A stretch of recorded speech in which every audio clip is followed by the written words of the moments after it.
Hello, everyone. Welcome back to another live stream. Thank you so much for tuning in for another show. Welcome to all of our members, subscribers, and viewers from all across the world.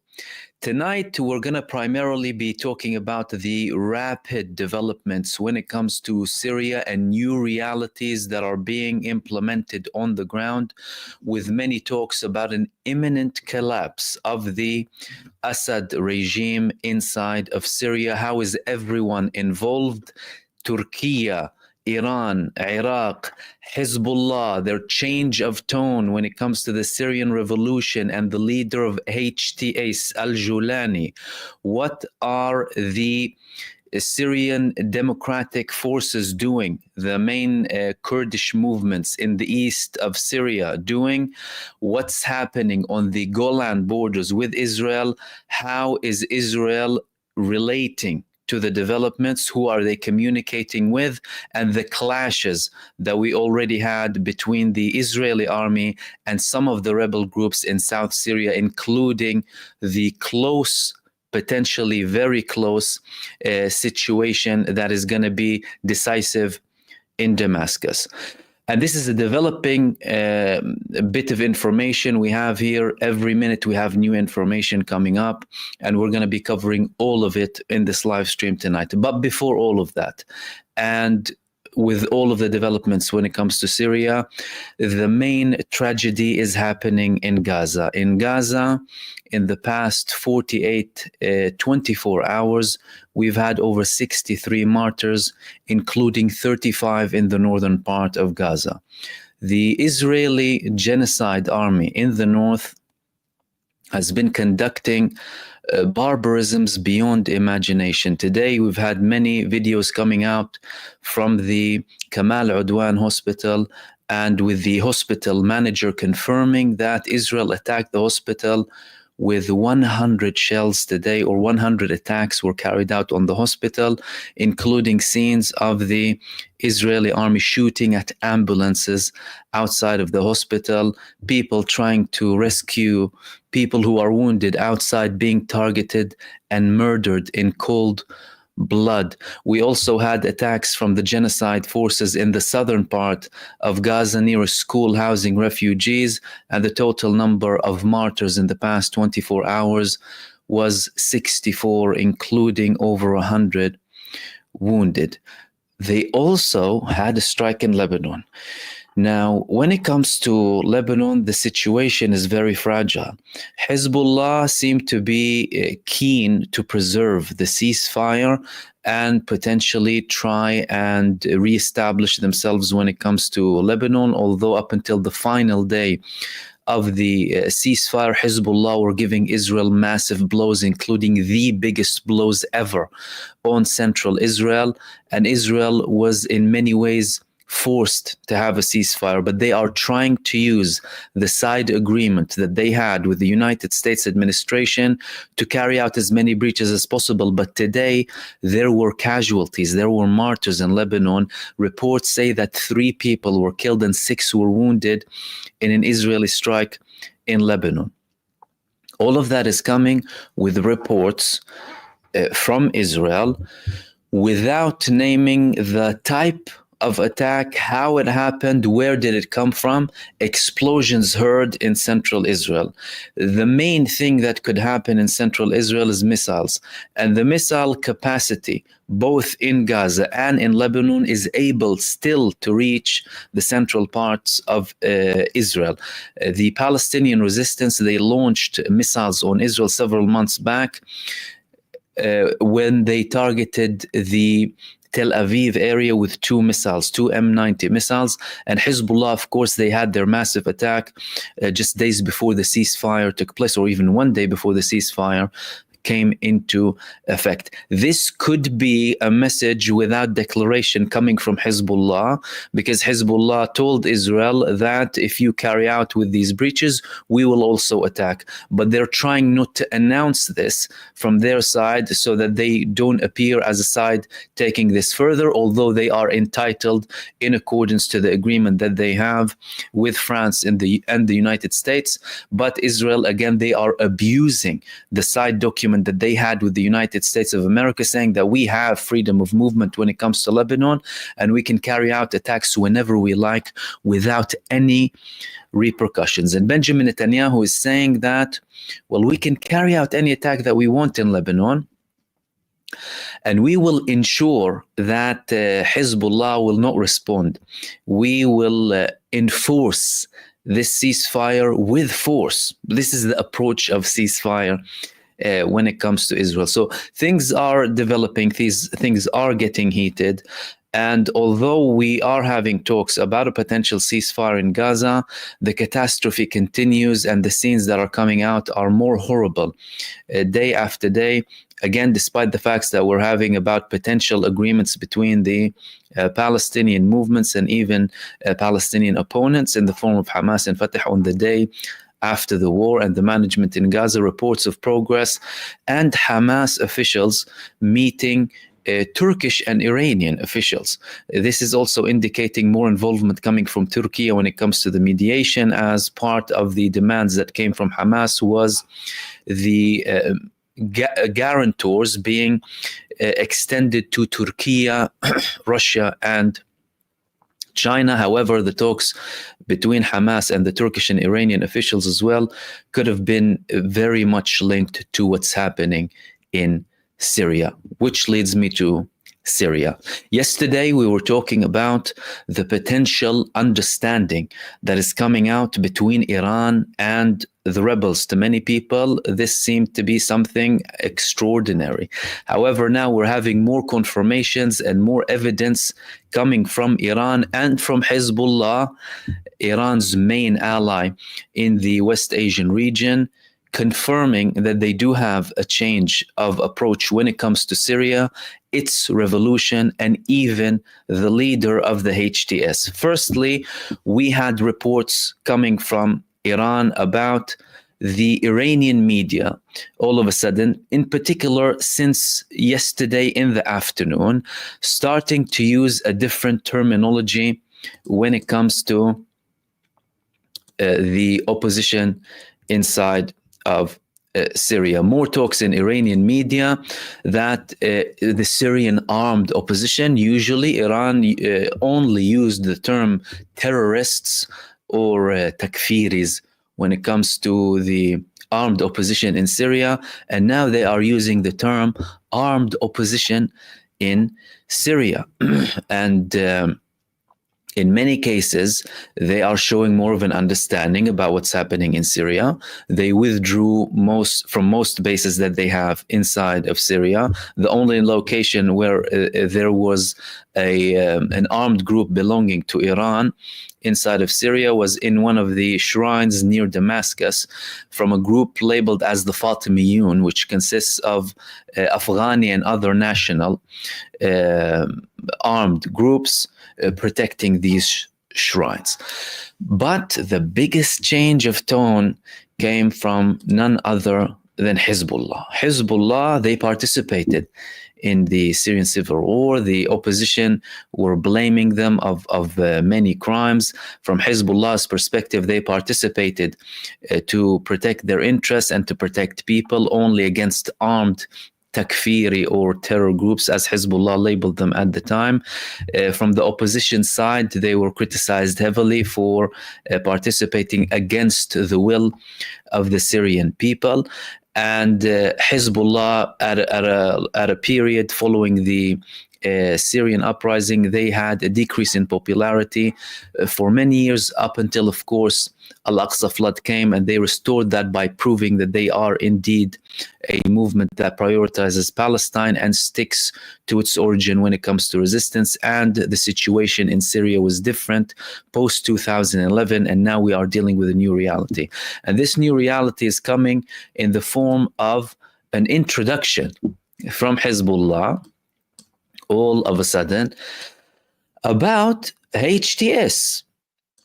HTS, Hayat Tahrir al-Sham, Paths and Transformations. Ladies and gentlemen, this is the most significant change of tone coming from Hezbollah about what's happening. They had a full article in their official website talking about Hayat Tahrir al-Sham, HTS, al-Julani, or now known as Ahmad al-Shara in his original name, Paths and Transformations. Paths and Transformations, and they are talking about the campaign that they are conducting in Syria, calling it Rad' al-Udwan, the deterrence of aggression, not calling it a terror campaign, not calling it a takfiri campaign, nothing of the sort. And there was a very long article here. I'm not going to, of course, read all of it to you, but as you can see here, we have the resume of Ahmad Hussein al-Shara, known as Abu Muhammad al-Julani. He was born in 1982. He comes from a conservative family. He lived in Damascus, studied in Damascus. He was very much affected in the Palestinian Second Intifada, and he joined the armed groups in Iraq. He was imprisoned in Syria, and he returned to Syria. He is labeled by the US as a terrorist, of course, and he is known for his political dynamics. But they didn't just stop there. They didn't just stop there. They spoke about the operation deterrence of aggression. And in the tone of all of this article, a very long article coming from HIZBULLAH, they are not mentioning anything negative about the operation deterrence of aggression. This is something new, and this is in line with what we were talking about, what I was telling you about yesterday, from the change of tone and a potential deal that we haven't heard, but we are seeing elements of reports from Iran. And like I said before, when it comes to Syria, what is unknown is much deeper than what is known. Many of the deals that are happen behind curtains, and we only deal with what is being made public. But by what is being made public, we are able to establish that there is a new reality between all of the players, including Iran and Hezbollah and the traditional allies of Bashar al-Assad's government. Now, mind you, Bashar al-Assad's government, it's very well known from his government. You're talking about an authoritarian government ever since his father took power. And it was a dictatorship at the end of the day. He had indeed certain positions when it comes to the resistance that were positive, that Iran and Hezbollah and the Palestinian resistance utilized to an extent. But from an internal perspective, that's why he had uprisings, and that's why we are where we are at the moment when it comes to Syria. But this is very important because this is indicating where things are going. The worry when it comes to Syria from the resistance lovers or those who are very concerned with the Palestinian cause, and from when this campaign began, I also voiced my concern when it comes to the situation, is that this is coming as sort of a something to deter you and shift the focus from what's happening in Gaza, and an operation that is primarily going to be serving Israel. However, things are changing rapidly, and from the tone that is coming from the axis of resistance themselves, we are clearly looking at something different, and that's something the enemies of Syria were not necessarily preparing. So it's not as simple or as straightforward as labeling everything that's happening now in Syria as it was 10 or 13 years ago, and these changes coming from Hezbollah indicate just that. For example, let me give you some of the statements that are coming in this article. Hayat Tahrir al-Sham, or HTS, its political arm, the Salvation Government in Idlib, coexisted with multiple stages that they spoke about briefly.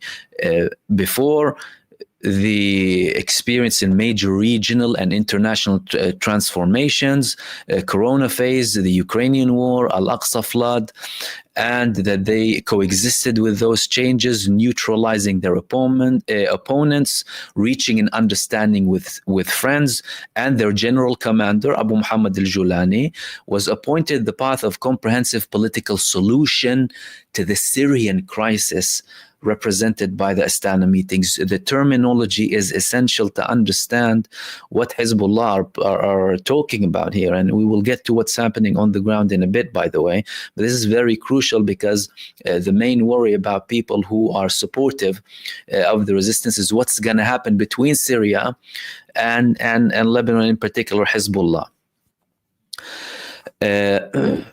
So they mentioned that he had initiatives, political initiatives, the evolution of the HTS, how it was before, what it came to. Hayat Tahrir al-Sham strengthened the alliances with other groups in Idlib. They spoke about certain coordination that the province that was under the control of HTS or Hayat Tahrir al-Sham with the Syrian government in certain cases to do with logistical matters, for example, or civil services matters. Excuse me.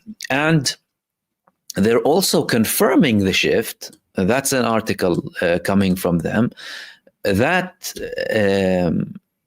Hayat Tahrir al-Sham had, since Jabhat al-Nusra severed its ties with Al-Qaeda in 2017, Abu Muhammad al-Julani has sought to establish a new approach based on jihadism in methodology and nationalism in geography, benefiting from his experience in Iraq and in influence in the Syrian reality. Influence in the Syrian reality, not any other term in the Syrian reality. And Hayat Tahrir al-Sham has overcome many obstacles after splitting from ISIS and pledging allegiance to the global Al-Qaeda organization, then disengaging from it, then transforming, and they're discussing the transformations here. And in many ways, that's an endorsement coming from Hezbollah of these transformations. You're not talking about a solid political stance. You're talking about a movement, Hezbollah, that was a main player to protect the Assad government before. Things are changing. They're talking about it as an observer almost now. An observer that might have had certain guarantees coming from Ahmad al-Shara or Abu Muhammad al-Julani that were very clear from his speech that he had, or interview that he had with the CNN, that when it comes to Iran, he said that Iran should learn from its mistakes in Syria before, and they should reconcile with the Syrian people, and then we could look at strategic ties with Iran. And that's something that they mentioned here. And again, the armed groups in Idlib launched the deterrence of aggression battle, not the terror or takfiri groups. All of a sudden, and this is happening simultaneously, Hezbollah's tone is changing simultaneously with the tone in the Iranian media, calling them armed opposition rather than terror groups, as they used to label them before, of course, to justify their intervention when it comes to Syria. And they're talking about their advancements, and they're talking about everything. And they also were talking about the pragmatism of Abu Muhammad al-Julani, how much of a pragmatic approach he has towards the constitution, towards things, the reassurance of ethnic minorities inside of Syria, the coexistence in Syria that is being changed when it comes to al-Julani, his view. And again, these were some of the things that I also mentioned in his CNN interview, and the fact that Hezbollah are denying a Turkish role. Now, mind you, much of the things that you're hearing on social media and everyone, observing, telling you everything to do with Turkey, and Hezbollah are denying anything to do with Turkey. Hezbollah are saying there is no direct Turkish role in the deterrence of aggression, but it's benefiting from the progress of the militants and wants it. Many reports indicate that Turkey was aware of the operation and turned a blind eye. However, what is certain is that Turkey did not cooperate with Russia and Iran regarding the Syrian region in the midst of the resistance axis preoccupation with supporting the resistance in Gaza. And let me stop here for a second and give you my personal observation. This could have been a move that anyone who supports the resistance was worried about initially, rightfully so, especially with the criticism and worries that came from Turkey in particular, and the dealings with Israel, and certain things that were not really in line with certain clarifications. However, Hezbollah themselves are saying there was no Turkish involvement in this, and that it was related purely to a Syrian case. And again, against all of the propaganda, the majority of the people who are fighting with HTS are Syrian people. They're not foreigners, like we're being told. Of course, they might have some, but the majority of the people who are fighting, all of them, you're talking about Syrian people and people reuniting with their families after being split forcibly in many cases by the Assad government. Now, Turkey did not tell Russia and Iran. This is what could have happened in the past 10 days. The armed opposition, they knew that Iran is busy and Hezbollah were busy. They thought no one would be now available for Assad. This is our chance to completely get rid of the Assad government. They would have the popular support, because in every area that they're going to, there is popular support. There's hardly any popular resistance. The army is leaving in droves. 1,500 fled to Iraq from Al-Qaim, crossing in East Syria. That was confirmed today, in their civil suits, by the way. Many of them in Homs, for example, reports of them leaving their uniforms, going in their civil uniforms and with their families, and that's coming in line with certain reassurances that they're getting from the armed opposition. If you put your arms down, you're free, nothing, you don't have a problem, nothing whatsoever. But we will only fight those who are fighting us. We're not going to fight anyone else. And that's what's happening, and that's why there is a rapid move coming from the Syrian opposition. Ladies and gentlemen, that wouldn't have happened if they had been facing fierce targeting from the Assad army. That is not happening. What's happening is a lot of defection from the army, and I will share everything to do with the map soon. So they had this campaign, and that's my observation. My observation is that they had this campaign. Then when Iran and Hezbollah and the other interested parties viewed what's happening, they gave them the reassurance. So they wanted to have that shock and surprise element, and then they gave them reassurance. We're not here to target your interests. We're not here to have any problems with any ethnic minorities or what have you. We could be potentially talking about a federal union in the future. And so long as there's no fighting with it, there will be no bloodshed, and that explains their rapid moves. Now they control Homs. Homs is the most important location to control because of its interlink between the M1 and M5 that stretches down to the Jordanian border. Now the opposition already controls, by the way, with Syrian minorities too, with Syrian minorities in the south, and the fact that Homs is the link to Latakia, and it can basically have a deadlock. It can create a lock on Latakia, which is well known for some of the minorities in Syria, some of them who support al-Assad, who appears to be, by the way, losing every single support from everyone in Syria right now, including all of the minorities or traditional allies inside of Syria. So they're saying that Turkey did not know. Turkey did not know, but this operation is happening. And again, Hezbollah are treating this as observers, not as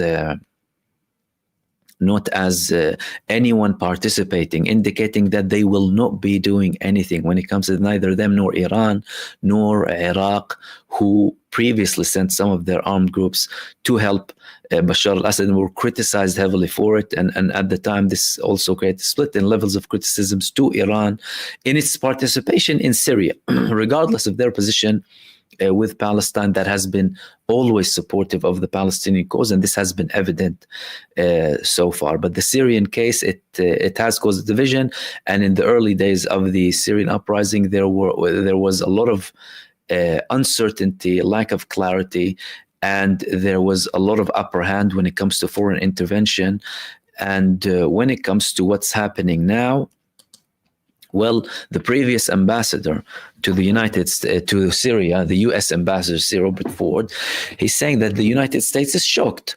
Donald Trump is now saying, we want nothing to do with Syria. There have been talks now about the withdrawal of the remaining U.S. forces from other bases inside of Syria after there was a previous withdrawal from one of the bases, especially with the signal that was given to U.S. forces in Iraq with an attack on one of their bases inside of Iraq. So, and again, this is extensive, and I'm trying to be as brief as possible, but it's important to highlight all of this because this is something that is very crucial to understand the switch of position when it comes to Iran and Hezbollah towards the Syrian uprising or the Syrian rebels or revolution and the armed opposition, and how they are viewing them, indicating again that there is a deal. There has been a deal where the interests when it comes to things that are essential from Iran and Hezbollah will not be affected. And then here they're posting the video of Al-Julani sending a message to the Iraqi official when it comes to lack of involvement.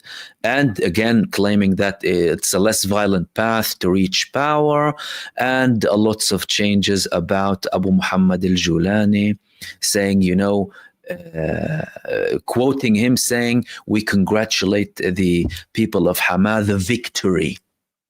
That's Hezbollah. That's Hezbollah. Again, there's something clearly changing here, and there are things that have been agreed upon that haven't been made public. But again, we're here to read them through and try and establish an understanding. How is all of that related to what's happening in Israel? Well, Israel. But before we go to that, I haven't showed you the map yet. Let's go to the map quickly, just so that we can understand the situation. I'm going to have to refresh it because there's always an update, so we won't miss anything that has happened in the past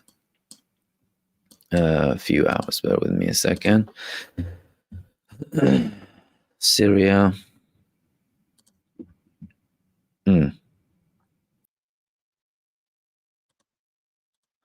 So here's the map. So that's the map of Syria, and that is the most recent update when it comes to the map of Syria. Mind you, things are changing very rapidly when it comes to the map, and every minute we have new updates on the ground when it comes to the Syrian map. So here are the areas that are now under the armed opposition control. Don't forget, we started off in this area in the Idlib province. Now we have all of these areas under the opposition control, including Homs. Homs has been completely now under the control of the armed Syrian opposition, and we are heading towards Damascus too. But significant things to understand here are what's happening on the borders here. If you look, there have been more controls here, more control coming from the areas. Yeah, this would work. That are traditionally under some of the Kurdish movements. So we're getting closer to Deir ez-Zor and some of these villages that are here. And the Kurdish movements here, Qas, they're called Syrian Democratic Forces, they're backed officially by the United States. And this was the border that the 1,500 Assad forces fled from to Iraq. All of this is now under opposition control.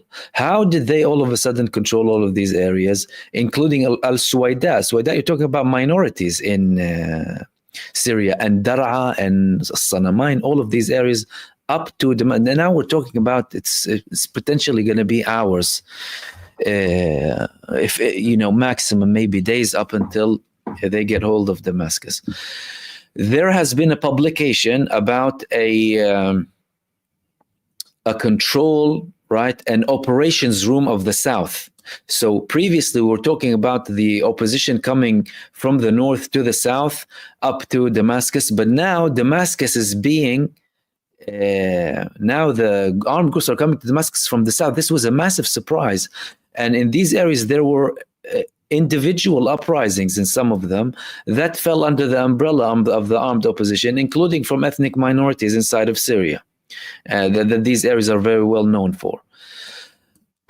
But before we get into Damascus, here is one of the most significant things that happened. What are they? The fact that they are controlling all of the borders with Israel. They are controlling all of the borders with Israel, the armed opposition groups, right? And this is causing friction between them and Israel. Israel is now deploying forces throughout all of the Golan Heights. And what are they doing? They are, which are occupied Golan Heights because they are Syrian. However, Syria did not, the Assad government did not do anything to get the Golan Heights back. I mean, and there were many reports about a deal being brokered between them and Israel to not do anything. And previous reports that Iraq were willing to help them recapture the Golan Heights, and they did not do that. Unlike when it comes to Egypt, who liberated the Sinai Peninsula following the 1973 war on the 6th of October. What is Israel doing here? They are deploying forces. Israel's deploying forces all, of course, the Golan Heights, and they are having military drills, and they are sending warnings to the armed opposition groups over there. And I wanted to share with you a report coming from Israel confirming these threats and also confirming who is Israel trying to deal with inside of Syria. So there were a couple of reports here about the bear with me 1 second so I can share this clearly with you.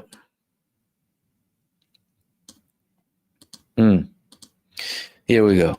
So dialogue between the Kurds and Israel.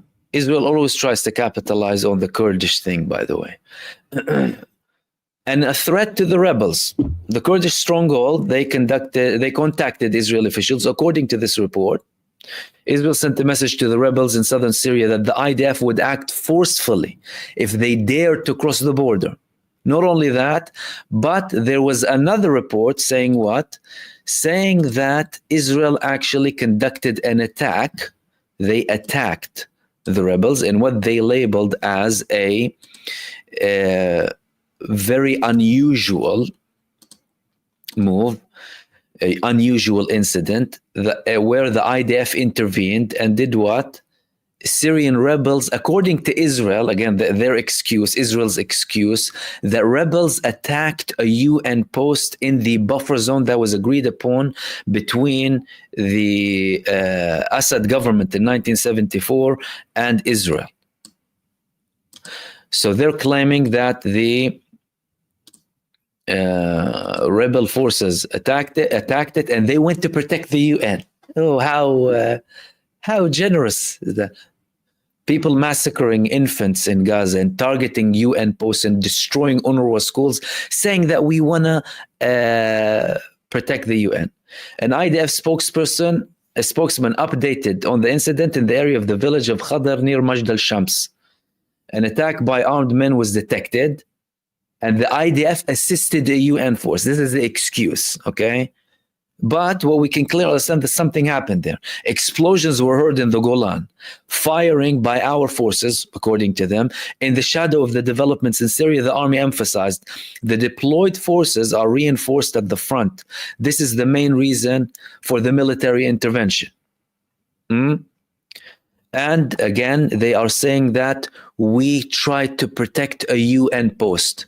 Was it a rebel attack or a limited invasion to areas that they don't necessarily recognize with Israel? Because, we're talking about that's it's a new reality soon. Or is Israel trying to test the borders with them? Are they trying to test the borders? Because now, like the map shows, they are controlling all of the borders with the occupying entity over here. All of that is opposition inside of Syria. But let's go back to that article that I was talking to you about when it comes to some of the Kurdish movements. So they said Israel sent a message to the rebels in southern Syria that the IDF will act forcefully if they dare to cross the Israel-Syria border or the 1974 line. This means that a direct channel has been opened between Israel and opponents of Bashar Assad's regime, who are the Kurdish movements. Saturday News Khan Evening said that there were initial talks between the Kurds in Syria and official representatives inside of Israel. So, and they're quoting here, Foreign Minister Gideon Saar said that Israel is seeking to form an alliance with minorities in Syria and Iraq, including the Kurds. However, it might be too late for that if they're trying to do that. Why? Because now you're talking about a rapid expansion of the opposition armed forces across of Syria and almost controlling Damascus. And then some of the Kurdish controlled movements. And now, mind you, another thing here, the Democratic Syrian forces, they are fully backed by the United States. And there have been reports, well, Donald Trump is saying we don't have nothing to do with Syria now, we shouldn't have anything to do with Syria. There are reports that the United States is going to lift the support, and that will leave them with the Syrians. But the reconciliatory tone coming from the armed opposition is also open to the Kurdish movements in East Syria. And again, there were some indications that they would be willing to have a one Syrian state where there's, coexistence and liberty. And mind you, again, you might be talking about one state with small, federal states, right? Or small states that have a level of autonomy, which is an example that we have in many other countries, but albeit in one border. Okay. I know all of that might be a lot to kind of sink in, and there's a lot more to talk about, by the way. But the key question is, why did the Iranians and Hezbollah take the position of this position with Bashar al-Assad? There are many arguments to that. Firstly, for people to understand the relationship between Iran and Syria, it goes back for a very long time. Syria helped Iran in a limited manner when it comes to their war with Iraq in the 80s. And they also viewed Syria as a strategic connection between them and Lebanon. And Lebanon and Iran, they have historical ties, by the way, when it comes to their scholars, communities, people, and what have you.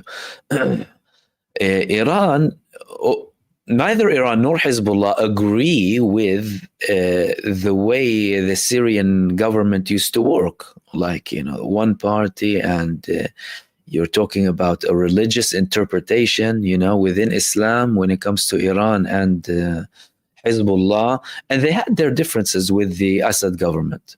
There were differences previously between the Iranians and the Assad government, and there were previous differences between Hezbollah and Assad. And there have been conflicts, bloody conflicts between Hezbollah and Assad forces back in the 80s.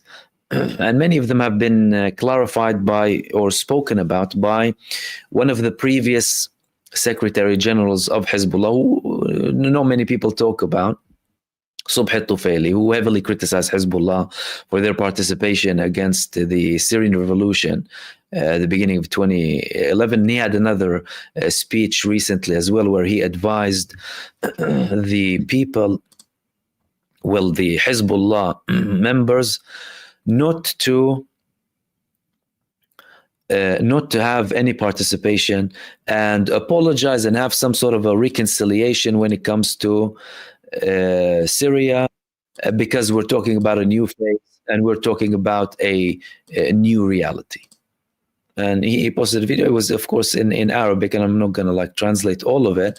But during that video, he mentioned that we want what's good for the Syrian people. We shouldn't have ever participated in Syria before.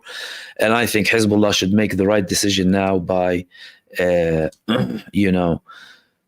confirming that we'll apologize for the past, for what you have done in Syria in particular. And let's all focus on building Syria and building unity, having a state for everyone that works for, and also works for the resistance as well. Now, they've had these differences before, but they could have their interests being implemented inside of Syria with Bashar al-Assad. But there were many assassinations inside of Syria. Many assassinations of figures from Hezbollah and figures from the IRGC. Hezbollah lost Imad Mughniyi in around 2008.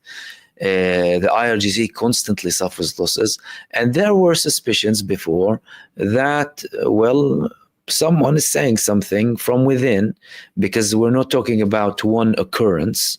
We're talking about something that has been repeated time after time, despite the interest being met when it comes to, for example, the channeling of weapons or officials or advisors to Hezbollah, and having offices of the some of the resistance movements inside them. Because again, that doesn't really say that the actual government itself is a resistance government. Like the Hamas offices, well, officially still are in Qatar. You can't call Qatar a resistance country, but Hamas offices are there. Like Taliban had offices there when they were talking with the Americans about a peace process in Afghanistan.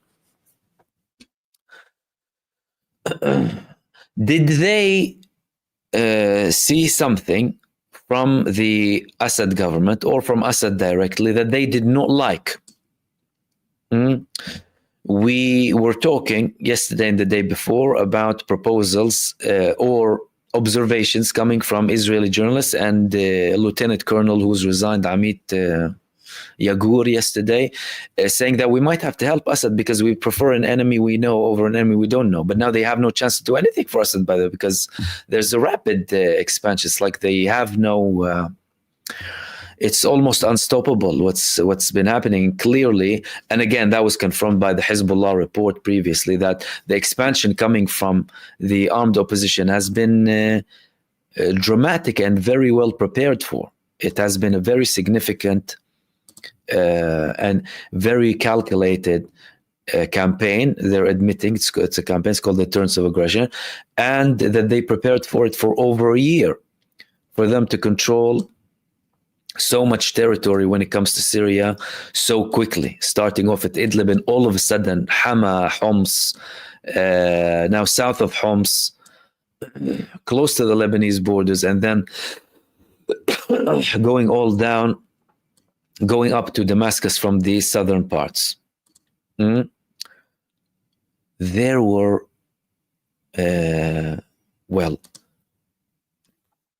proposals from Israel, or thoughts that we might have to support Bashar al-Assad.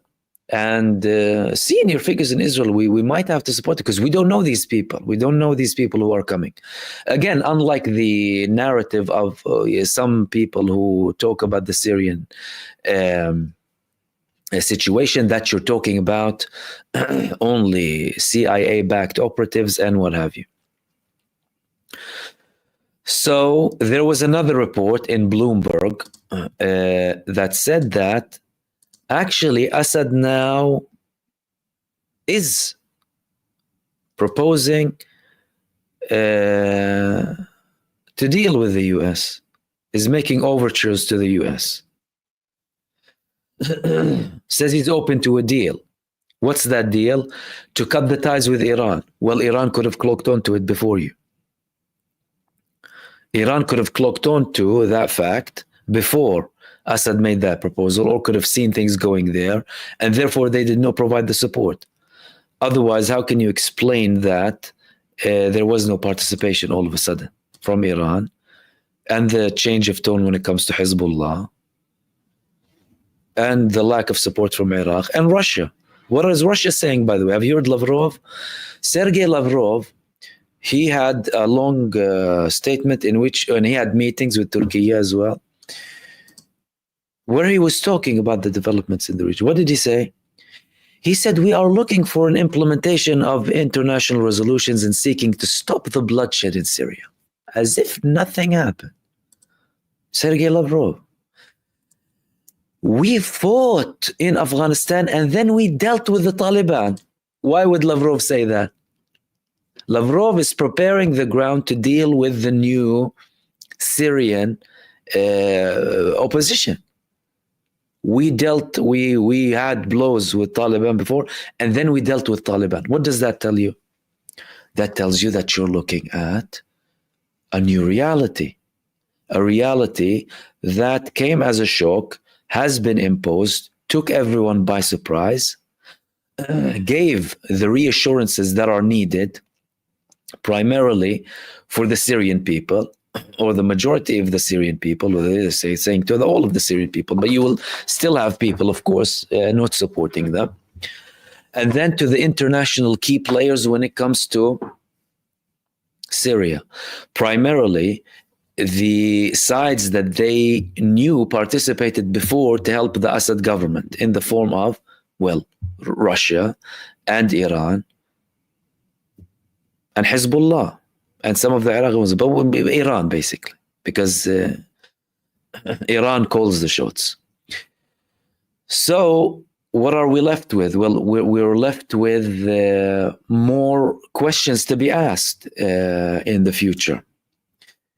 Firstly, when is this going to end? There have been reports about Assad fleeing. There have been official confirmations or denial that he has.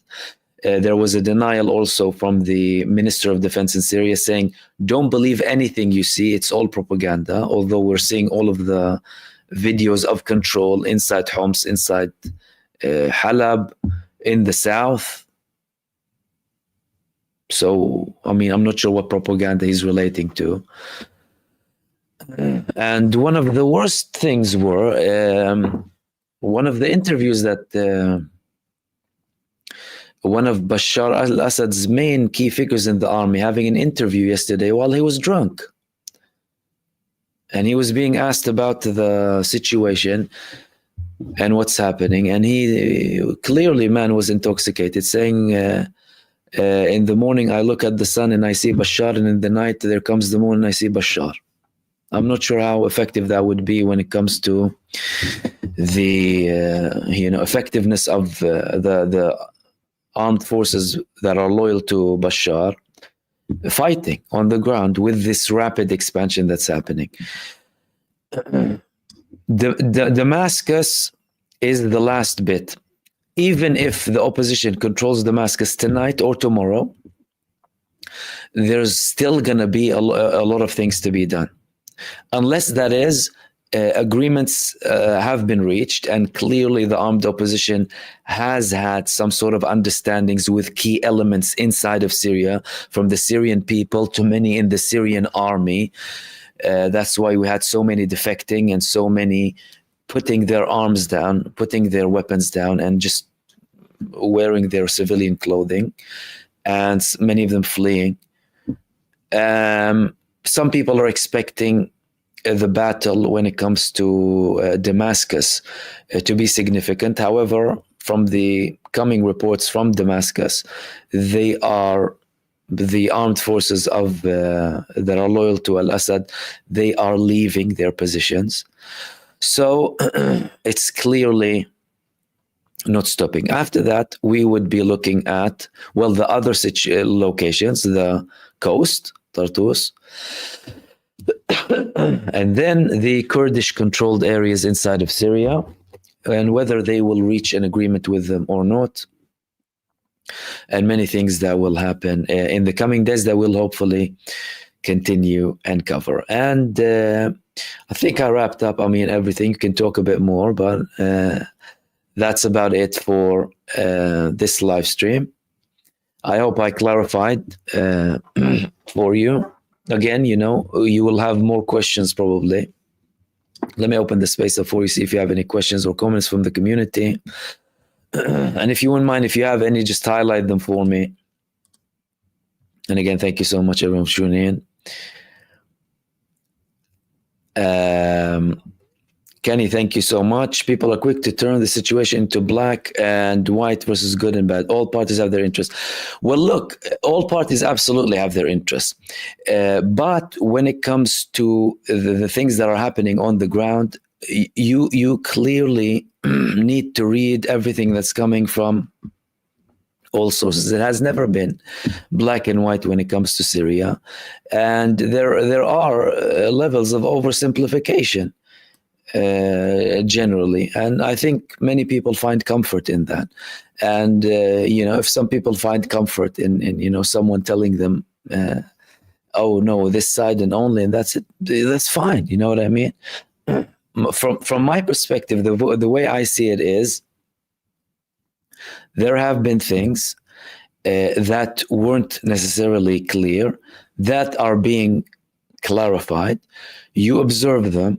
You look at what both sides are saying, you check things from the ground, you listen to multiple parties, not just one person, not just me, not just that other person, and then establish an idea. And again, it doesn't have to be conclusive, because not everything is black and white. And that's clearly what's happening when it comes to Syria. And in many cases, you will have more questions than answers. Mimi Goldman, Mahmoud, do you think an Israel invasion to Syria is likely? It is likely, yes, but it depends on, what the armed opposition controlling the Golan side does.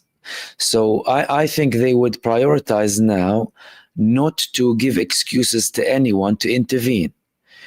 Part of their change of tone and this progress that they've had was to not allow anyone to use anything as an excuse for Syria, including the protection of minorities, by the way. That's why they're going and visiting. For example, they visited the Bishop of Aleppo, for example, made an interview with him. They visited other ethnic minorities are actually leading the southern operation of the armed opposition. So it's not like you're talking about one sect or what have you, or just one group, right? So Israel is clearly worried about it. And I think the Israelis would be calculating, and they would try and turn things to their favor.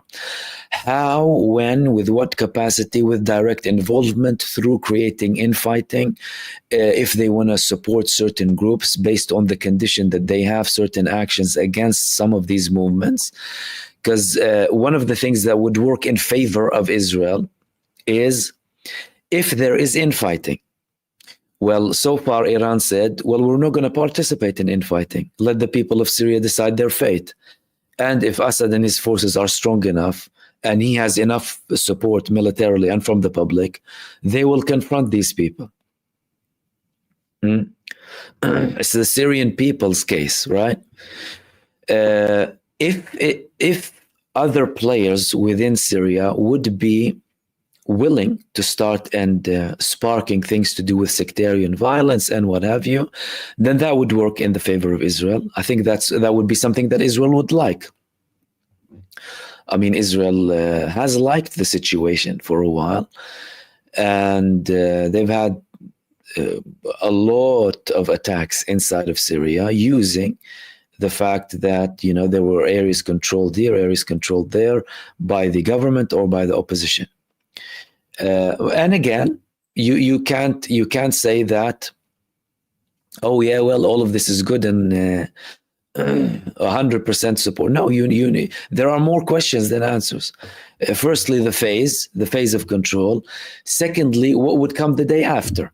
Because in many cases, you will have certain armed opposition or armed movements, and then the day after, we might see something else. But based on the statements that are coming from the opposition, and based on the progress, the lack of, well, we're not seeing like any civilian casualties or anything of the sort. And they're warning the people fighting for them not to attack anyone. They're even pardoning the people who were with Bashar al-Assad, saying that if you put your arms down, we're not gonna do anything for you. So far, there hasn't been anything significant. But will that all of a sudden explode by someone? You know, that would work in the favor of Israel. And now I think they're trying to let everything sink when it comes to what's happening.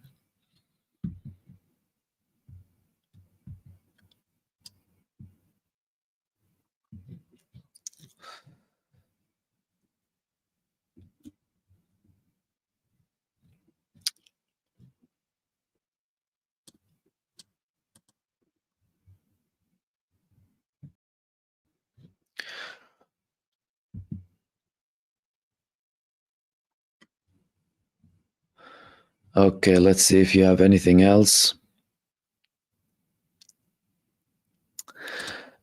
Jimmy, I just checked in, but is it true that Hezbollah leader said he will go and fight in Syria? He didn't say he will fight in Syria. In the speech that he had, which was immediately after, and we had a change of tone ever since then, he had the official stance of Hezbollah. You know, we support the Syria, we support the Syrian government. Now things are changing, not only from Hezbollah, but also from Iran and from Iranian media. Also, if they do this as a setup for the Zionists to invade Lebanon again, is this a setup? Listen, I think what Israel is doing in Lebanon is clear. Okay, so they have this ceasefire. They are trying to make it a one-sided ceasefire. They have a side agreement with the United States. They are expanding their crime in Lebanon against the Lebanese people. Hezbollah responded, and Hezbollah could have responded again today to give them a tougher blow, right? To show them that if you expand further, we have more. We can give you more of what we've given you before. So Israel could be gathering its, you know, powers again and, you know, rearming, regrouping and what have you. But again, that's not a one-sided thing. Hezbollah would be doing the same thing. They would be also recovering because they did receive some losses, well, especially when it comes to the leadership, and they will evaluate based on what's happening. But what I'm seeing from Hezbollah now is they are very keen on maintaining that ceasefire. Israel is trying to act as if it's, you know, able to do everything and make that as a norm. Hezbollah are trying to say, well, no, we won't allow you to make that a norm, but we don't necessarily want to escalate to a full-scale war. And Silwan, thank you for that. So thank you, Shukran Mahmoud Affan, my friend. Said, let's hope this strengthens the path of peace. We hope so. Could we see similar events in Jordan and Egypt? That's a very interesting question. Now, one of the key things that you know, many observers are talking about is the fact that this could be reigniting the Arab Spring and the protests in the Arab world.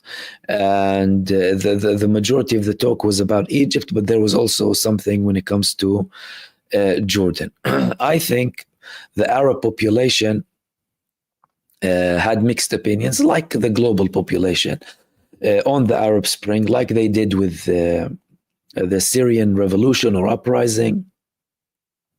You've had mixed opinions from people who said, well, okay, it started off as a protest. What did it bring us? Look at the countries where we had these revolutions. And then there were others who said that, well, it's part of the process, and there is no revolution that would like all of a sudden be successful. Look at other revolutions globally, other movements towards liberation or democratic institutions. They took decades. So I think some of the Arab population will probably wait and see on Syria, you know, what are these people doing? Who is this man? Are they genuine? Are we going to reach the same scenario of Libya? Or are the Assad forces going to surprise everyone with something shocking all of a sudden? So I think they're waiting to see and observe and see if things work. And then you would have potentially some preparation, or maybe calls for protests, or maybe calls for action. And Shambali official Mahmoud, detrimental is the potential loss of Latakia port if Syria falls? If you observe the movement of the Syrian armed opposition, they haven't touched Latakia. They know that there's a sensitivity with Latakia when it comes to the minority in Latakia, the fact that there are certain people who are supportive of Assad, and there is Russian sensitivity, and they're not trying to sting Russia or poke Russia. And again, that could indicate that they are open. Like I said, they're saying to everyone, it's this serious for everyone, and we're not here to impose our will. Serious for all Syrians. Latakia could be one of those locations where you would have either semi-autonomy, or they will wait up until they have more talks with them, because they don't want to create frictions. And in every location they're going to, by the way, they're asking everyone not to leave. And as soon as they are going in and getting out, continuing towards Damascus, they are putting their police forces there that belong to their Ministry of Interior. And they have a Ministry of Interior, Ministry of Education, Ministry of Health. Already everything was set up in Idlib too. And Latakia, that's primarily for Russia. Now, that's the thing here. Is Russia accepting the case like Iran is and Hezbollah are, because they received certain guarantees from the armed opposition, including from Turkey, to ensure their continued interests or cooperation with Syria exists, unlike what happened in Libya, where they lost a lot of their financial and strategic cooperation. I mean, clearly what we're seeing is that the Syrian armed opposition learned from all of the previous mistakes, not only in Syria but outside, and they're trying to mitigate, they're trying to minimize all of the damage and make this as smooth as possible, right? Without any, again, how can you explain them controlling so many areas of Syria with hardly any confrontation from the Syrian army? How can someone explain that, right? Clearly, they've learned from those strategies, and Russia would be a big contributor or player that they would have spoken with. And thank you for that, Shambali. And Old Car 85, thank you so much for that. Okay, let me take maybe one last question before I lose my voice, because I'm under the weather as well. Timmy, Mahmoud, do you support the head choppers?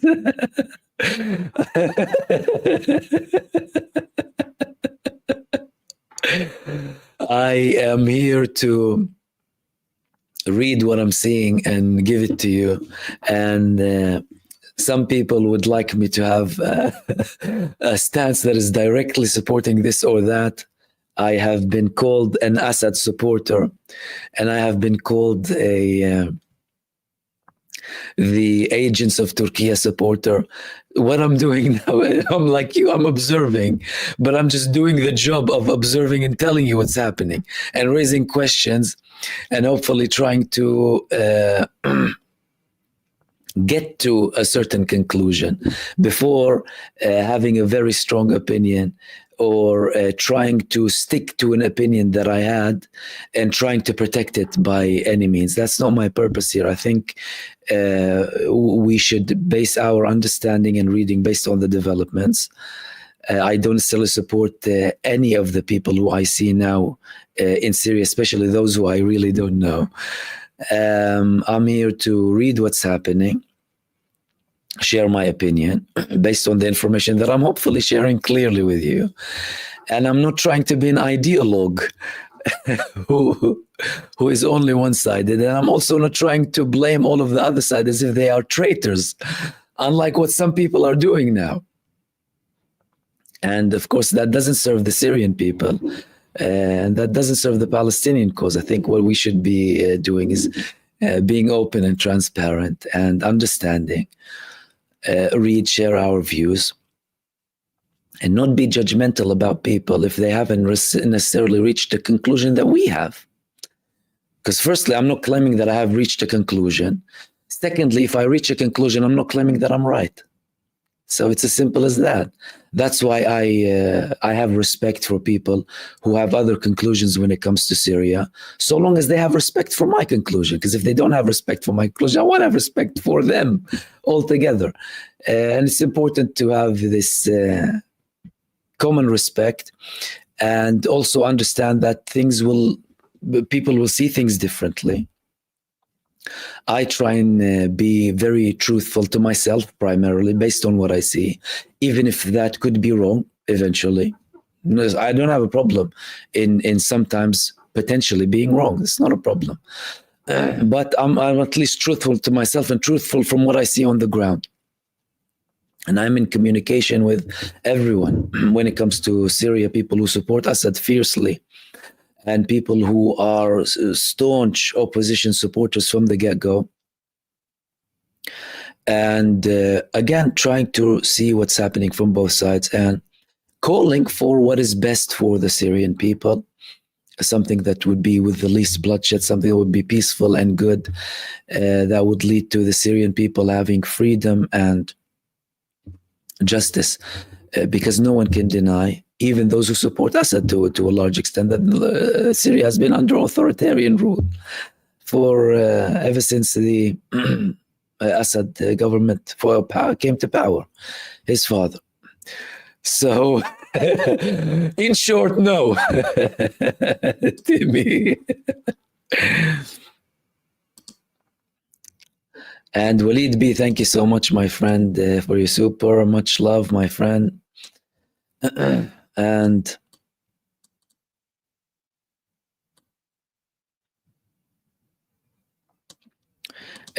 Green Grass, please don't fight each other in Syria. Let's have a coalition of government of Shia, Sunni, and conserve your energies against the real enemies. It's a very important thing, and I would extend that to everyone inside of Syria, really, not just any Muslim sects. Syria is very rich in its diverse backgrounds. It's a very old land. And yes, absolutely, the Syrian people need to get together, regardless of the past, no matter how painful it was, and stop being stuck in the past and look towards a brighter future with everyone, against all of the real enemies, you know. But absolutely, Israel is the number one enemy. The genocide entity is the number one enemy, not only for the Syrians and the Palestinians, but for the whole of humanity. And all of the forces should be focused on them.